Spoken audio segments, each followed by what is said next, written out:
சின்ன இடை நீயும் தொட்டு சீண்டுவதில் நாணம் விட்டு நான் ஒரு கிறக்கத்துல கதை படிக்கிற நேரம்.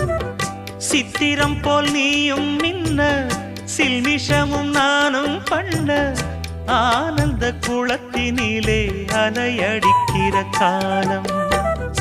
உன்னை எண்ணி ஏங்கி இருந்தேன் உன்னிடத்தில் என்னை இழந்தேன். கண்ணிரண்டும் பூத்து கிடந்தேன் கட்டில் வர காத்து கிடந்தேன்.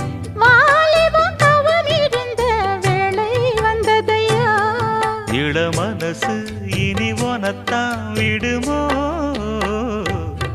நடு சாமத்தில சாமந்திப்பூ ஆள சத்துது என் நெஞ்ச உசுப்புது. நல்ல ராத்திரி